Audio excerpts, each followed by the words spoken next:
Hi there, and welcome to the Data Talks podcast. I'm Mara, part of the curatorial team at the Architekturmuseum of the Technical University of Munich, and the team behind this series.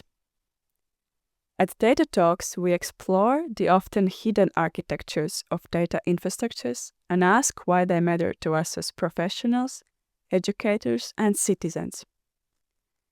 In our first 4 episodes, we look at how the digital shapes our spaces. From energy-hungry server halls to classrooms, and from busy streets to the networks of our minds. These episodes were recorded in winter 2023 during a seminar at TU Munich. If this sparks your interest, come see us in person in Munich too. Starting October 15th, this research and much more will be on display at the exhibition City in the Cloud, Data on the Ground at the Pinakothek der Moderne. And Data Talks will be subsequently updated with new episodes from the upcoming public program. So, keep in touch and have fun listening. Hey Ziri, do you want to learn about the psychology of architectural spaces? Mostly I want to help and have interesting conversations. Hi everyone, I'm Annika and I have the pleasure to host this last episode of our series, Infrastructure of Data. Over the last weeks, we have delved into many aspects of data infrastructure, from representational possibilities in arts and culture to learning spaces, archiving and urban planning issues. We've been looking at what makes a smart city really smart, and what physical infrastructure of miles of wires, metals, energy and data centers lays behind our clouds and Wi-Fi. We try to understand, explain and communicate the visible and invisible role of data in our daily lives. Finally, we'll take a look into the psychological aspects of space and the possible advantages or challenges that a shift towards the digital might bring. Many big players are now glorifying a metaverse, a digital space to immerse yourself in, to live in, where you can do anything you can imagine.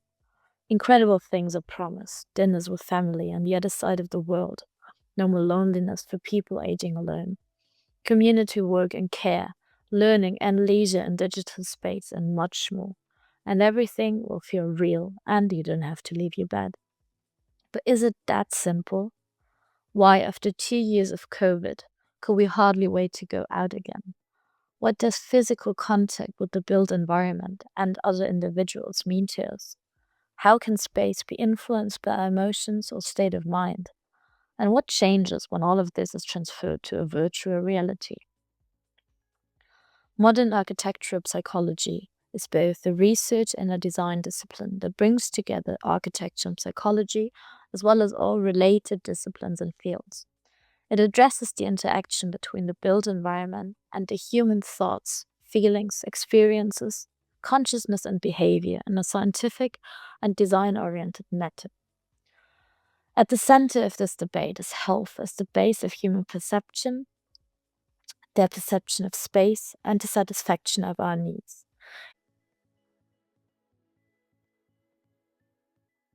Maybe let's just start with this last 3 years we had with COVID, where we couldn't go out and we wanted to be in the environment again, and we wanted to go outside. What did you miss most? Was it buildings? Was it people? Was it just the nature, for example? And I guess for me it was people mostly every time. Like I didn't feel the necessity so much to visit a certain type of building I couldn't visit. Maybe it's also because it was like the biggest lockdowns were mostly like at the beginning where it was spring and everyone was afraid. And at that time, maybe it was also just like natural that I wanted to go outside. I could do that. Like the problem was meeting people I was used to meet. Yeah. but how was perception of I felt sometimes Right. or like in a cave when I couldn't leave the room, or when one room had to serve many purposes. True. Yeah. yeah, it's interesting. Somehow, all the time, also when I was like sick, and then this was the most like concentrated moment. Then it was like this phase of somehow adapting, because like the first day or two were really, really hard. You just somehow understand it. You need to live now with this standard that you need to, I don't know, somehow say your home mates, then you're going out to the bathroom or something. Like, how do you even organize that? And then after some days, I really felt that I already somehow got used to it, even like, and that it was even a bit hard to leave. In a way, it was strange, because you are already used to those short distances. Everything is so accessible. It doesn't seem really like healthy because of a lot of bad postures and things happening. But like otherwise, yeah, for me it was I really understand that I was able to adapt in a way. Yeah, I think I was also adapting as well. And because first of all, I was in that period of time, it was not the time where I also went out a lot. I was not so sociable a lot anyway. The the kind of corresponds to my introversy back then. And I used that time actually a lot to reflect. Okay, this sounds terrible, but I really use the time a lot to reorient myself, to kind of reload and then kind of write diaries, and then there's those kind of things. So it's like the time to get to be introvert. Introvert means like you go within yourself, but not you go outside of yourself, and that's how its space would also kind of influence your behavior. Like if you look at the history too, like I think almost all scholars have their own study room, called it the studiolo thing. And this studiolo, they're basically kind of they trap themselves like in a closed room with dim light, and then you have all your books there. And then having books back then, I think 30 years ago, was not the most cheap thing to have. So you store them there, and then you have even like your collections, sculptures, which you like, which you, I don't know, buy in the antiquities and stuff, and then you store it in your study group. And then there was also a record how these kind of emphasize also like the gender structure, because you let the woman with the children outside of your study room to just take care of the household, and you're just kind of it's not trapped, but you're just inverse in this introversy or introverted that you have. So I mean, there was a circle parallel, and I know about that, and I kind of used that moment of COVID to express In my heart, because yeah, they also in your story about people going into that lonely lifestyle for a while, they really created their own space, right? Yeah. I can agree to all of that. I mean, aside from this horrifying heteronormative, divisions that you just painted, which are obviously have been around with us for way too long. But for example, at the very beginning of the pandemic, so mid 2020, was pretty much appreciating uh, the time and space of my own. And what I especially became really aware of is where everything was and what kind of influence it had on me in my apartment. So, how these plants are reacting to my mood, or I started becoming aware of every object of everything in my apartment. I became obsessed with cleanliness. I started cleaning the apartment way too many times. you know I started cooking more, so I realized that my kitchen needed to be reorganized at least 3 or 4 times. So I suddenly, well, I mean, of course, it was ridiculous, and I mean, there was a booming pandemic in the background, so you are always like living in a state of, will I get this virus or not? This was pre-vaccine and so on, and so my space became extremely important suddenly, and things that I have taken for granted or never paid attention to suddenly became like my friends, or became like objects of really intense, you know to pose the question, but did you reach the point where you talk to the plan? So I think we all did. I think I did, yes. But I didn't have flatmates at this time.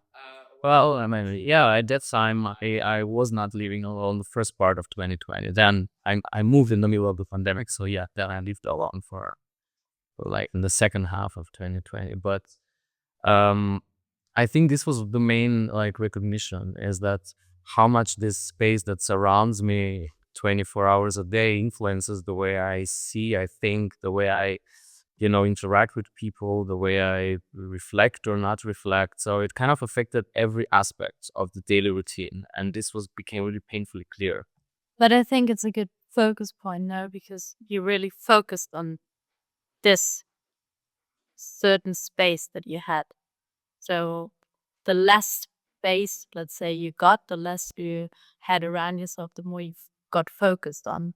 So maybe just to move it again to the built environment in the outside world, let's say, what is the thing we focus on most? Like which senses maybe, or what influences that perception of space built environment that we have? Like, of course, it's the visuals. But maybe for me, the thing I miss the most is like a green, and something that I can see that is green outside here on my window, because the majority of time I spent in an apartment in the like suburbs of St. Petersburg, where you can see only windows, like just a wall of windows. I knew all my neighbors. I knew exactly when they gonna smoke, so I was like constantly looking outside and like knew everything what people were doing, and there was nothing green. And it was so difficult, like not even one tree. Like if there's something, there is like a parking lot, like empty playground for kids, and it was like, yeah, like felt like end of the world. Yeah, exactly like that. So I think for me, like the green spaces and their like proximity, because later when it was okay to, I don't know, leave the house to walk like the dog or throw away like the trash and you can go somewhere.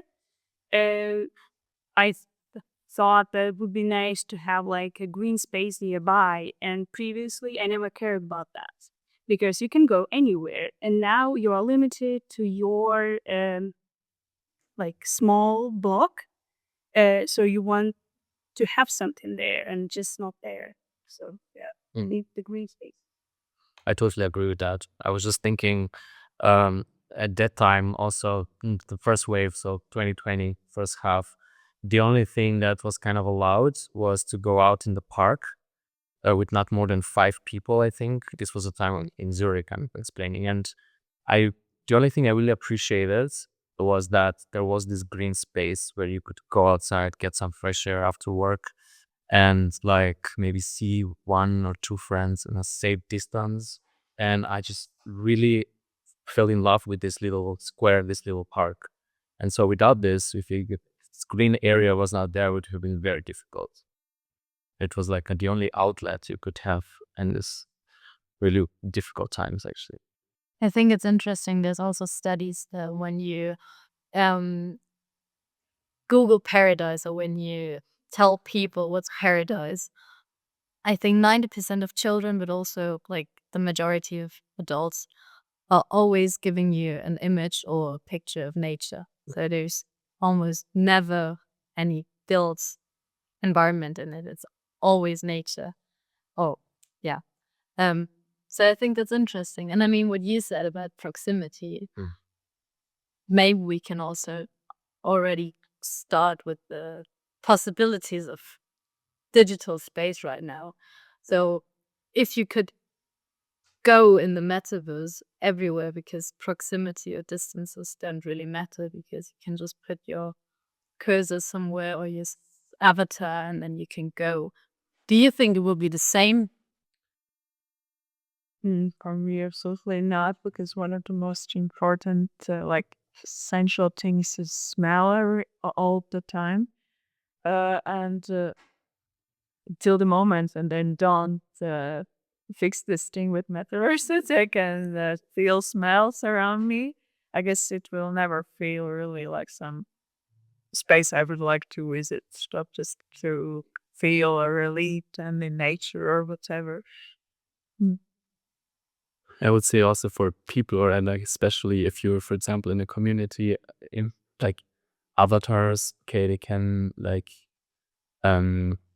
produce mimics or something, but it's I mean, it's not the same as if you're, for example, in a group in a specific room with a specific acoustics, with a specific proportion. Even though you have the glasses on, I think the whole actors in this room or in this space are not in a way dealing with the somehow, I don't know how to tell, organic factors which are around, which also smell probably. So I think it's also not the same. But I mean, it's a possibility maybe to go beyond, let's say, Zoom and those kind of virtual spaces, which are like, say, one dimensional or like kind of one dimensional. But I think there's still somehow really a lot to maybe also not to develop until it really is a advantage for like free space. Yeah, I feel so too. I get I mean, it's obvious that probably there is a huge potential in this to become some kind of widespread tool that takes over the world. But to get there, that also means that, in some way, most of the people need to have access to this, right? Somehow. And in the moment, it feels more like a gimmick or more like a, fetishized commodity that just allows you to consume something that you're not sure how it relates to your like a real self, whatever that means. So it's all about objects of desire, creating objects of desire. And I think maybe in its very beginning phase, it's the only way that maybe you could do that, because the metaverse is produced by a large, like $1 billion industry, which means that it has to become a commodity in order to be developed. So, I think there needs to maybe have a few iterations of the metaverse, and until it gets to some point where it is useful for more than just people who are buying stuff and using it for commercial stuff. Yeah, and those tool sets cost 550 euros now. So the MetaQuest thing is you get a virtual reality glasses, and then you get these hand tools to select and to do your activity there. Yeah, what to say about those tools, because that's actually a problematic point for me as well, because I don't know, maybe they already developed something more advanced. But the last time I used VR goggles, they were quite heavy, and I wouldn't say I would like spend all of Thing heavy. yeah, I really feel that my neck is starting to get like super pressed, and I can't imagine myself like really enjoying walking around in a digital space for the whole day, and especially doing yoga or something with them. I just don't understand how it works. Physical factor. Well, like I am still a human. I can't escape. Then I really need some kind of implant or something. I don't know. Well, what we need to understand though is I think like also the now a bit of out of topic, but the business model of this thing, because I think they can't live further just by providing us for entertainment. It needs to work otherwise. For example, like Zoom or those how do you say, like live communication meeting device, which allows us to do this far how do you say, meetings, online meetings. They thrive because we use it. We use it to communicate, to do meetings and stuff. And I think also in MetaQuest or Metaverse, you can also do meetings. Yeah. So in a more interactive way. So, and there's this Wall Street journalist from the Wall Street Journal, who actually did this video in YouTube. So she recorded like a day, 24 hours using this MetaQuest tool. And she did like also meetings, and she went to socialize. So there's like this public space there where she just need to click a park on, and she's suddenly in a public space. It's like green space, green in the metaverse. And then you will meet like other figures, and other figures will talk to you. And then she was trying to understand what they're doing. And then like the other even response that, are you a journalist? And then she said like, yes, I'm a journalist. I just want to know what you do. And then the people there recommend her to go to a comedy club, and then she clicked to the part, and then she's in the comedy club. And then it was literally like a comedy club. So a club, there was a lighting, so it was a disco light and stuff. And then the other people were there and kind of making a strange moves, showing that they dance. And then she approached the bar. She tried to order something, and then she can order wine. And of course, the bartender responded, "Yes, you can order everything you want, and you get nothing for sure." And then the comedy show start, and that the comedian make these jokes, and then people laugh, and then people hear the laughter of other people, and even the comedians tried to hit on her. So it was like this, and but she said like she felt it's real. So the interaction in metaverse is bad. She felt it's real.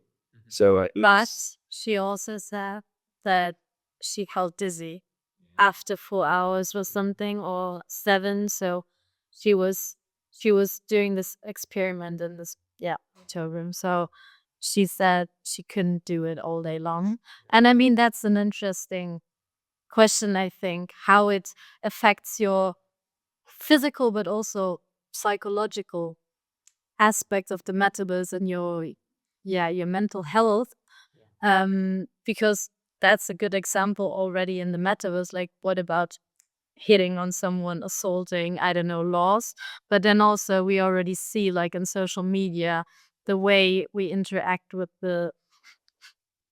this world, which can be warped kind of, so it doesn't build the reality that we have. We see what others want us to see, causes like lots of distress amongst younger people, amongst teenagers. I think during COVID, anxieties and depressions, I mean, increased by a lot. And then there's, of course, this um, opportunities in the metaverse to treat that, to heal that, to flee, to interact with people, to socialize, to do groups, therapies, individual therapies. I don't know. What do you think about that? Like, do you think it's more of a challenge, or do you think it can be an advantage? Um, I guess I can tell a bit about the projects I learned, because for the last like 2 months, I'm working on a project in virtual reality.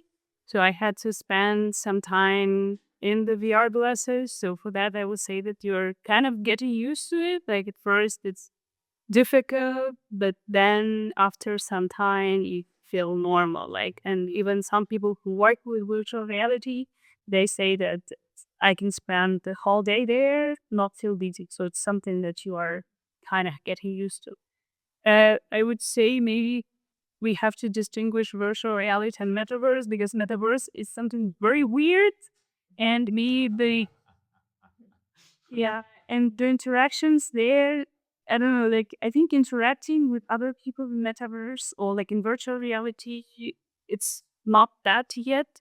But virtual reality itself, like there are a lot of projects where they do education, that where they use it to train medical professionals, and when they use it to not to use cadavers in like for pets, or like to train veterinarians. So it's difficult. So they have like a virtual model of the like cat corpse, so they can study and not use an actual cat. So this is really nice. So I think there are a lot of possibilities, but there also like this misuse of it that can happen when it's like becomes more available as well. Like some weird people are getting there unknowingly. Because there are like VR chat or something. I think this is like the weirdest place on the internet. So it also exists, but there are a lot of projects, I think, that are also supported by the government. I think now there are a lot of investments in this area, which is like would prove that it's something that would actually help, like to educate people or to treat them. yeah, I read about this fructose effect, where people spend more time developing and creating their avatar than actually like spending on their real self.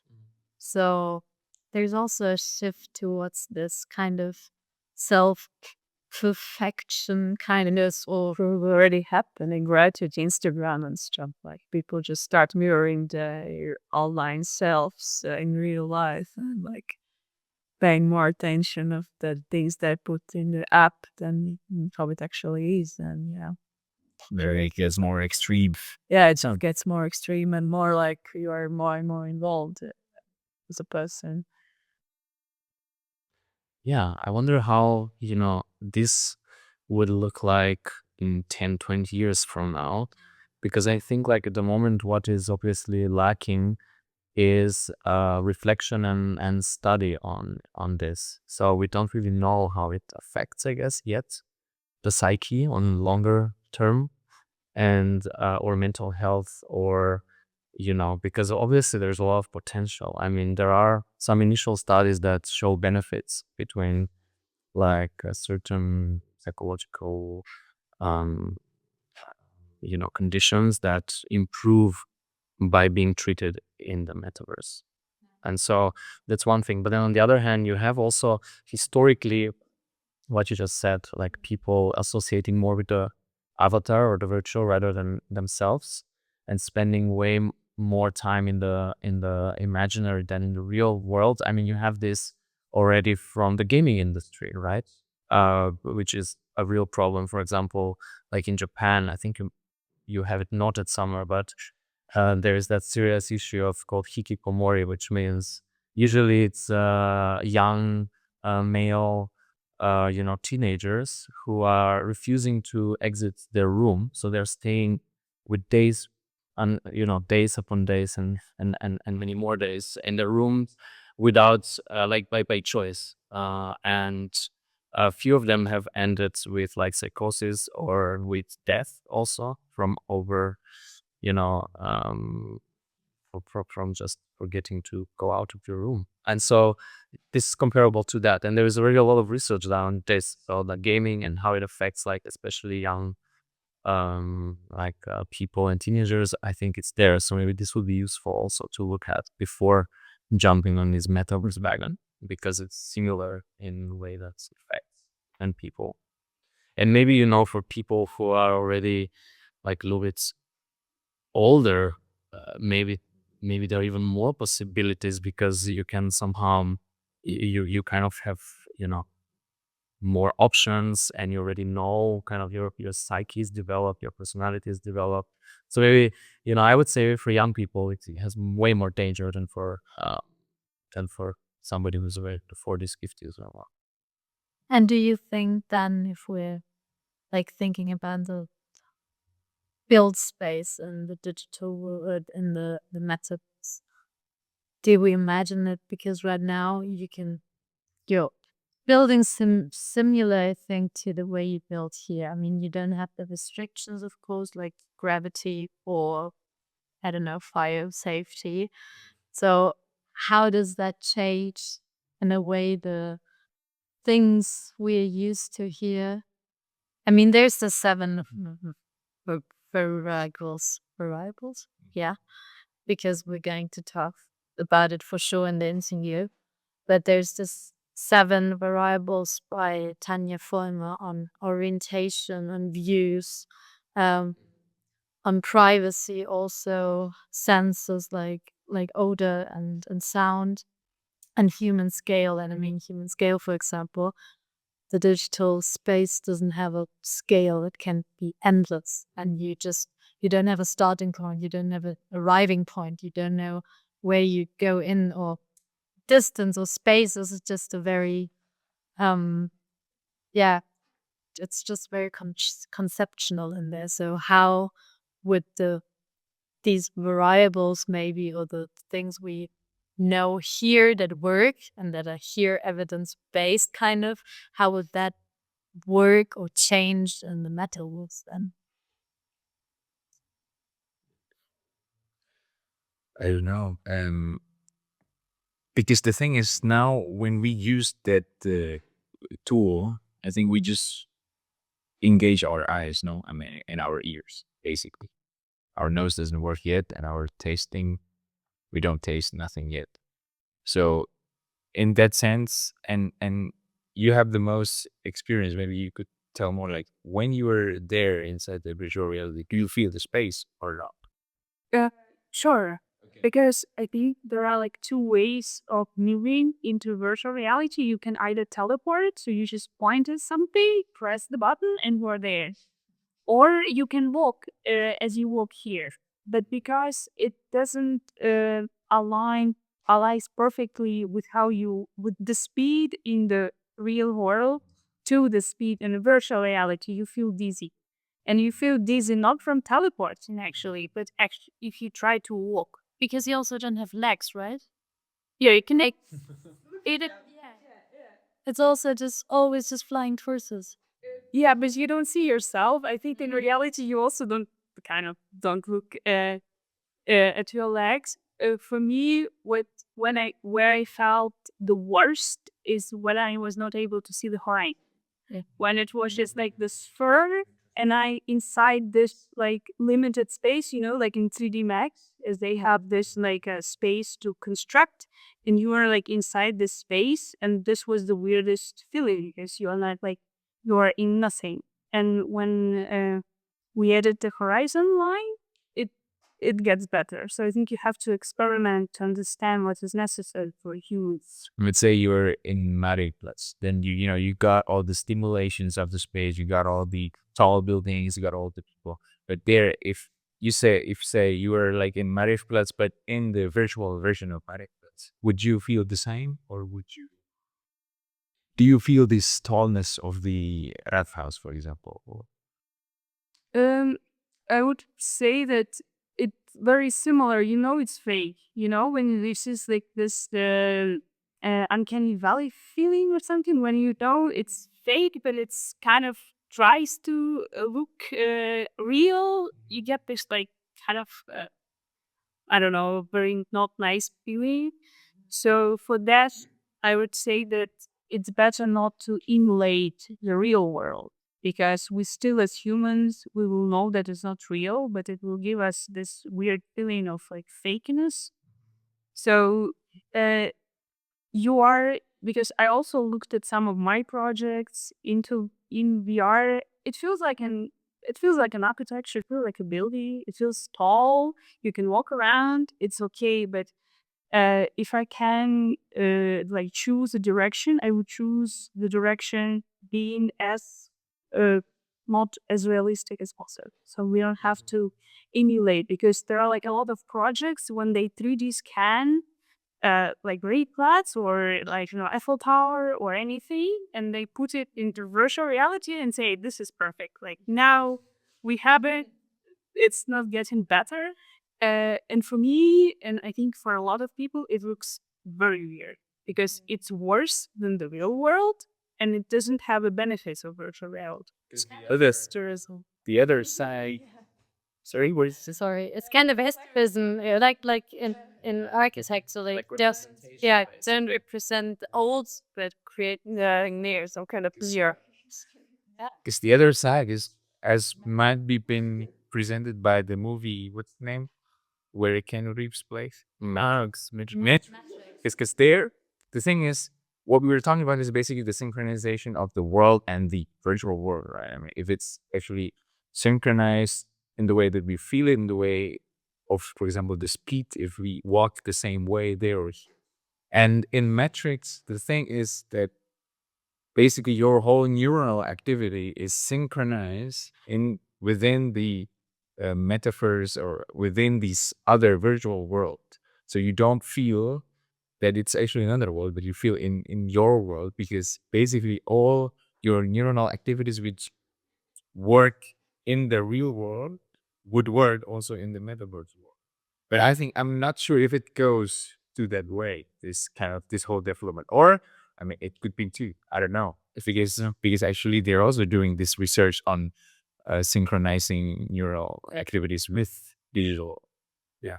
And it could get like a matter of taste and choice. You could probably be able to choose where you want to live in a metaverse that is more abstract or more realistic. It's the same like some architects prefer really realistic visualizations. Some do some kind of post-digital stuff, and like I guess at the end you really could, as a customer, they work for you and they give you many options, right? Yeah.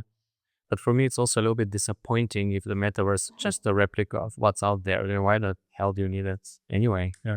The questions are if there are like some attributes you have to, like you can adopt from real architecture that can be there. For example, I read one article where they said that like this Christopher Alexander zoning and these different like what is it called, the book, like these patterns or these different zones you have language, yeah, that you can adapt it somehow into the places. So for example, if you have a corridor and you are there, you don't have to feel like you're walking like 100 meters to get to the next point. Or if you want to have privacy, you're in a round building or in a round space. Or if you like, how does a community space look like? It doesn't have to be like here in a real world, but it can also be like super organic. So maybe what fits the psychological function the most in a way, without like form. The form is not depending on construction and construction how to say construction reasons, but more on this psychological effects. Yeah.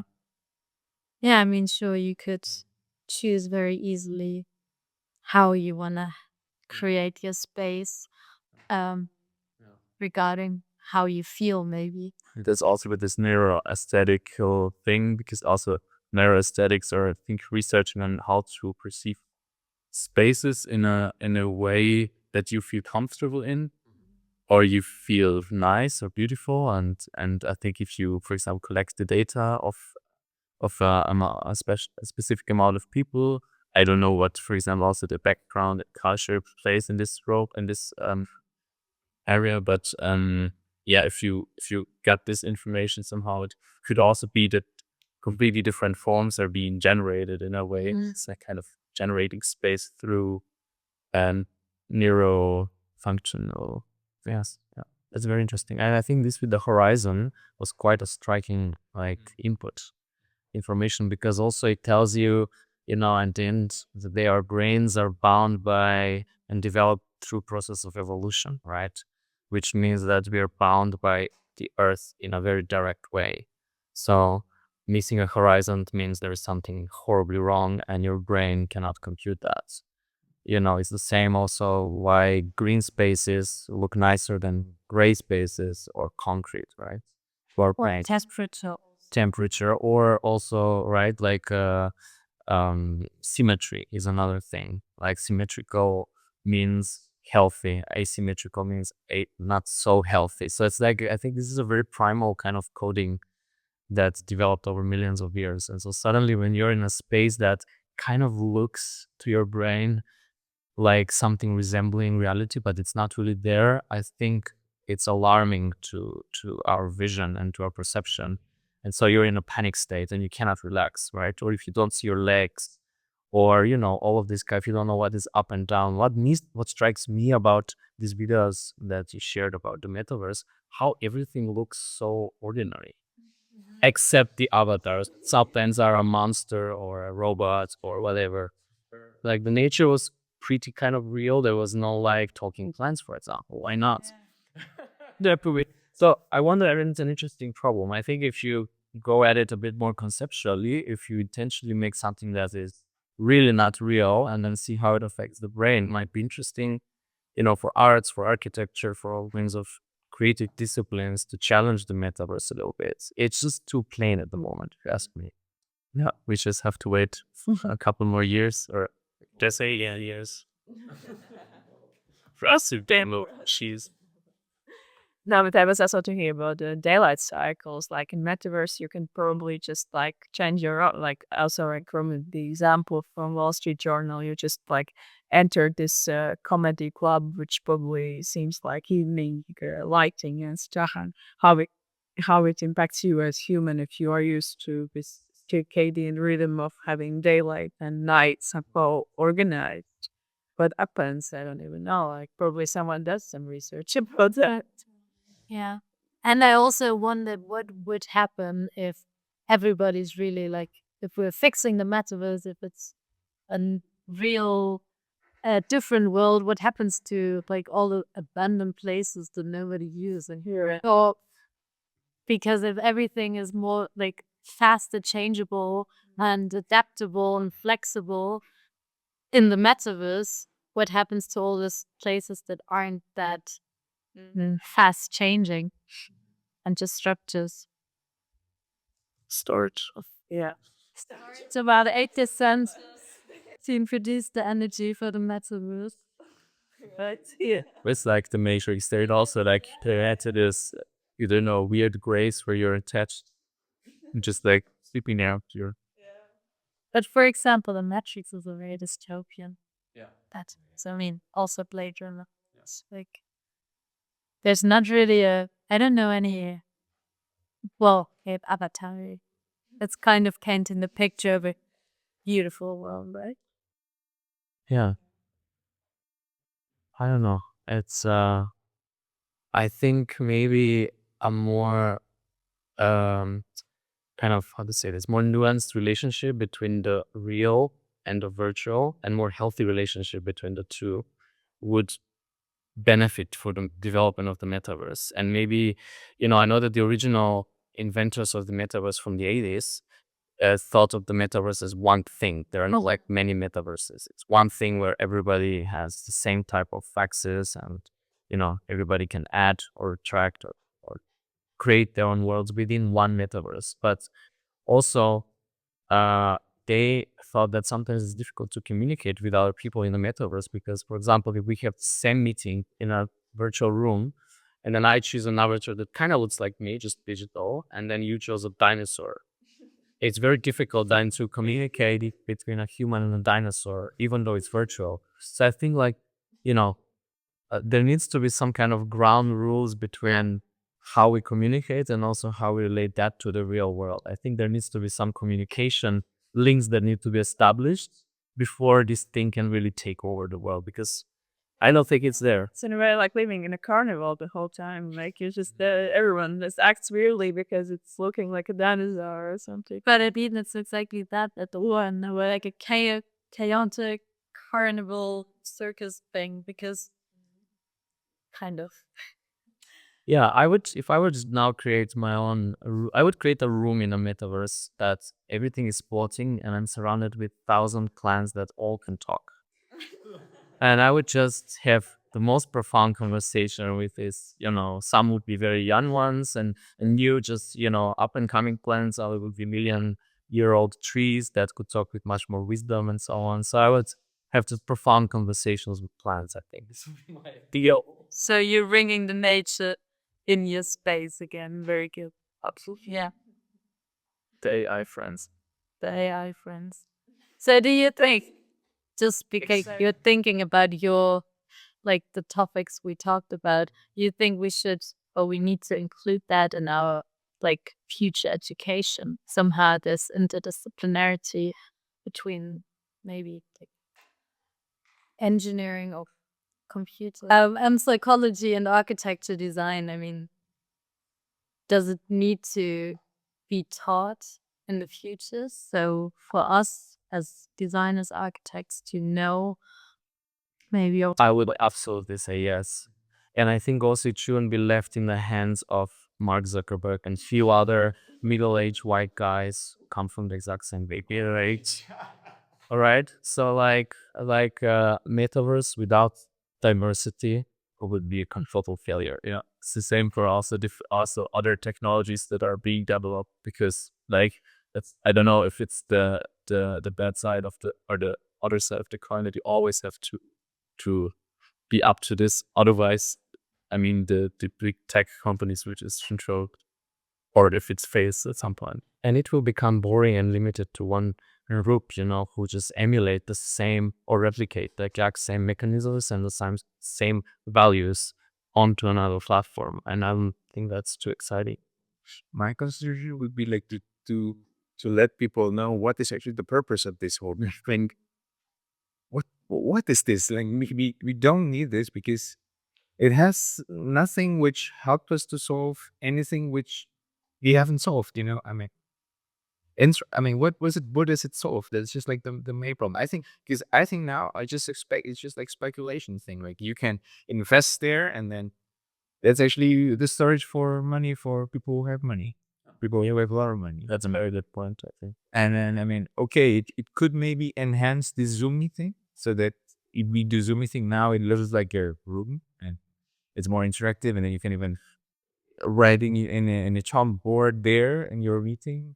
But other than that, I really see no other point. Yeah, and then that's just like the thing which we should maybe let people know. Like, what is the And I just want to add one more little thing to that. So I think this is already like, if you have diversity, if you have this idea of like, if it's just becoming a tool for profit and accessibility, and to that, I think it's very important to add the ecological implications and its footprint.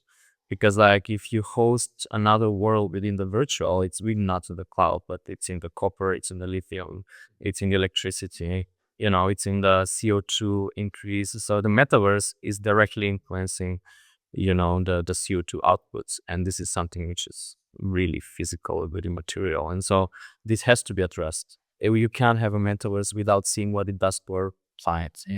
and I don't know now the number of data centers which are needed to run this whole shit. Because yes, we tell, this is in a perceptual realm. Yeah, we just live there, but actually behind the perceptual, there's this huge ugly boxes just scattered around the world where our package of data, our built house in the metaverse is kind of stored in it. And then it needs energy, right? I think I read somewhere that in the terms that matter is does want to do it, it's never gonna work, kind of. And this normative, like holistic thing, it's never gonna work. But yeah, I think it's all very valid points. So I think there's the challenges of the ecological, of the purpose, and then also of the like human-centered psychological issues, of course. I think, of course, it's a speculation, but also there's some, I think, great chances if done right and if done with a good approach, maybe. But I think, of course, we have to be very careful who is going to do it, who is going to control or diversify it. But yeah, I think it was a good discussion. Thank you. So it was great.